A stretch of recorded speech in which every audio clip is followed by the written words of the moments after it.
क्या आप जानते हैं कि परमेश्वर ने इंसान को क्यों बनाया? ऐसा क्या हुआ स्वर्ग में कि परमेश्वर ने इंसान को बना डाला? क्या आपको पता है कि आप इस धरती पर किस काम के लिए भेजे गए हैं? सदियों से लोग यही जानने की कोशिश करते आए हैं कि इंसान कहां से आया, इंसान को किसने बनाया, आखिर इंसान का इस धरती पर क्या मकसद है? क्या पैदा होना, पैसा कमाना, शादी करना, बच्चे पैदा करना, फिर मर जाना, क्या यही इंसान के जीने का मकसद है? इस बात का जवाब सिर्फ वही दे सकता है जिसने इंसान को बनाया हो, और इसके बारे में सिर्फ बाइबल में ही गहराई से लिखा है। ये बात उस समय की है जब परमेश्वर के दूत परमेश्वर की आराधना करते थे और उनका लीडर लूसीफर आराधना करने में उनकी अगुवाई करता था। अब लूसीफर के दिल में घमंड आया और उसने परमेश्वर के खिलाफ पाप किया और उसे स्वर्ग से निकाल दिया गया। लूसीफर को अब शैतान के नाम से जाना जाता है। लूसीफर कौन था और क्या करता था, इसके बारे में यहेजकेल अध्याय 28 उसकी 13 आयत में लिखा है, तू परमेश्वर की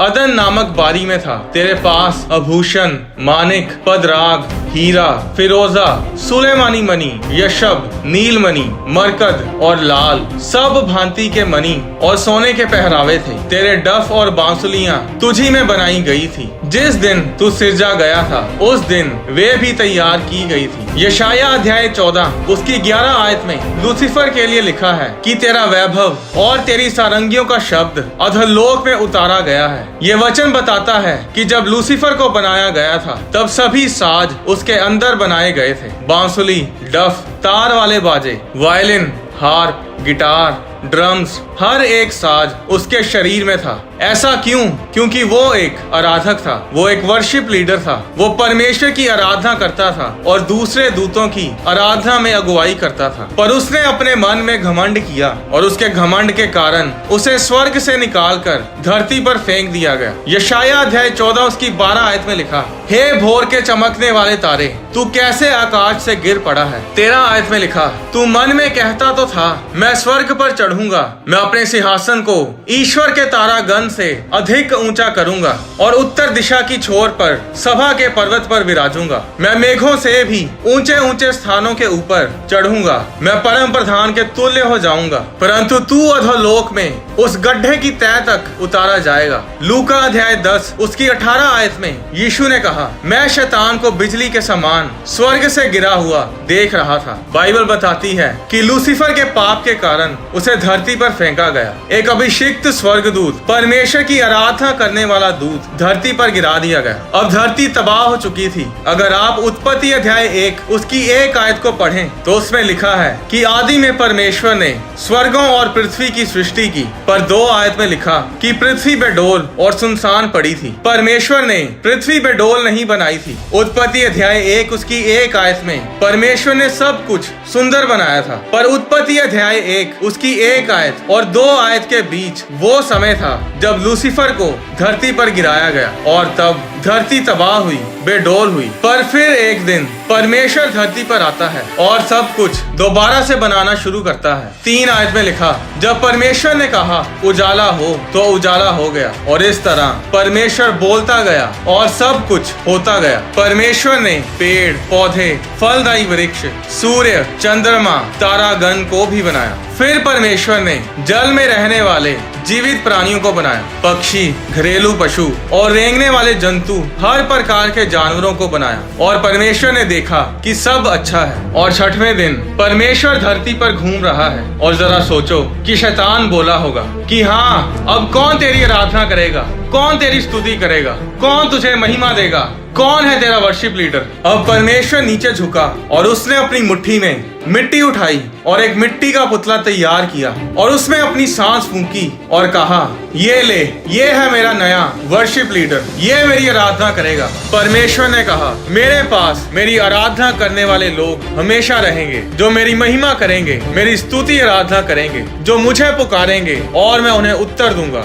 और हाँ सुन, ये मिट्टी का पुतला जिसमें मैंने अपनी सांस को फूंका है, जिसमें मैंने अपनी आत्मा को फूंका है, ये तेरा सर कुचलेगा। और आज भी परमेश्वर ढूंढता है उन सच्चे आराधकों को, उन ट्रू वर्शिपर्स को, जो परमेश्वर की महिमा, उसकी स्तुति आराधना करें और शैतान को शर्मिंदा करें। शैतान यानी लूसीफर हमेशा से चाहता था कि सब परमेश्वर को छोड़कर शैतान की आराधना करें। मत्ती अध्याय 4 उसकी 8 आयत में लिखा, फिर इब्लीस यानी शैतान यीशु को एक बहुत ऊंचे पहाड़ पर ले गया और सारे जगत के राज्य और उसका वैभव दिखाकर उससे कहा, यदि तू गिर कर मुझे प्रणाम करे, मेरी आराधना करे, तो मैं ये सब कुछ तुझे दे दूंगा। शैतान को अपनी आराधना करवाने की इतनी धुन सवार है कि उसने परमेश्वर के बेटे तक को भरमाना चाहा कि तू गिर कर मेरी आराधना कर। शैतान पहले एक अभिषिक्त स्वर्गदूत था, वो एक वर्शिप लीडर था, पर उसे स्वर्ग से निकाल दिया गया। और आज शैतान का यही मकसद है कि आपको परमेश्वर की आराधना करने से रोका जाए। शैतान का पहले भी यही मकसद था कि किस तरह दूसरों से अपनी आराधना करवाई जाए, और आज भी इसी काम में वो जुटा हुआ है और आने वाले समय में भी वो यही काम करेगा। इसके बारे में बाइबल में लिखा हुआ है कि भविष्य में क्या क्या होने वाला है। प्रकाशित वाक्य अध्याय 13 उसकी 4 आयत में लिखा, लोगों ने अजगर की पूजा की यानी शैतान की पूजा की, क्योंकि उसने पशु को अपना अधिकार दे दिया था और ये कहकर पशु की पूजा की, इस पशु के समान कौन है, कौन इससे लड़ सकता है। ये सब भविष्य के बारे में लिखा है कि भविष्य में शैतान के लोग पशु की पूजा करेंगे। पशु यानी बीस्ट, जिसकी छाप लोगों के दाहिने हाथ या उनके माथे पर आने वाले समय में लगाई जाएगी। जब इजरायली लोग मिस्र देश से निकलकर कनान देश को जा रहे थे, तो रास्ते में लाल समुद्र आता है। उनके पीछे मिस्र देश की सेना खड़ी थी और सामने लाल समुद्र था, पर परमेश्वर ने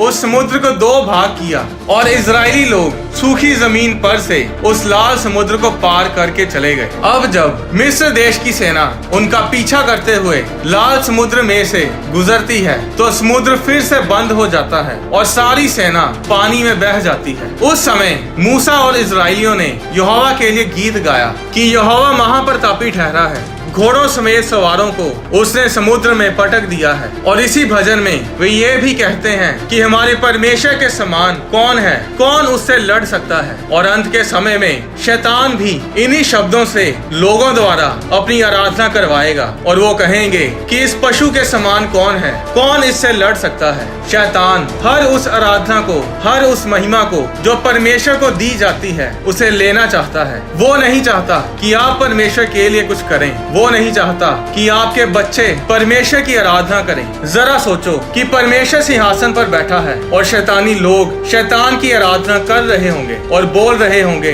कि इस पशु के समान कौन है, कौन इससे लड़ सकता है। और परमेश्वर अपने दूतों से कहेगा, माइकल जरा मेरी तलवार तो लेकर आ।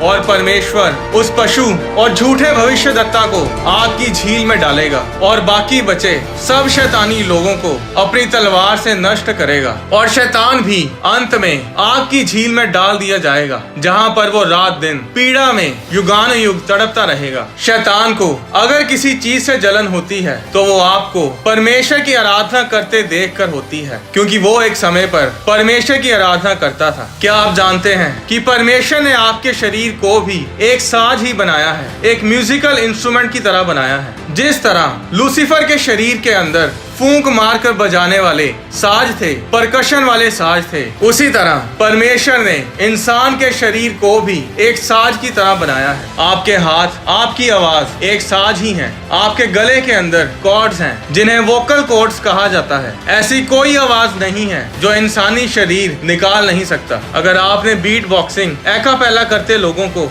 देखा हो, तो आपको ये पता होगा कि उन लोगों को किसी म्यूजिकल इंस्ट्रूमेंट की, किसी साज की जरूरत नहीं पड़ती। हर आवाज, चाहे वो बेस हो, स्नेर, हाई हैट, सिंथ हो, हर साज की आवाज वो अपने शरीर का इस्तेमाल करके निकाल लेते हैं। इंसान को इसीलिए बनाया गया था ताकि वो परमेश्वर की आराधना करे, वो परमेश्वर की वर्शिप करे। क्यों आज वर्शिप टीम में शैतान अटैक करता है? क्यों शैतान वर्शिप करने वालों के पीछे लगा रहता है? क्योंकि वो जलता है जब कोई परमेश्वर की वर्शिप करता है। वो शर्मिंदा होता है, उसकी बेइज्जती होती है, क्योंकि वो अपनी पदवी, वो अपनी ड्यूटी गवा चुका है और वो हमें उस पदवी पर देखकर सड़ता है। अगर आप एक वर्शिपर हैं, तो संभल कर चलना अपनी मसीही जिंदगी में, क्योंकि शैतान हर समय अवसर ढूंढता है कि कब किसी वर्शिपर को पाप में गिराए। और सबसे बड़ा हथियार जो शैतान इस्तेमाल करता है, वो है व्यभिचार। लड़के लड़की को आपस में फंसाकर उनकी जिंदगी तबाह करना। वो लड़के लड़कियों को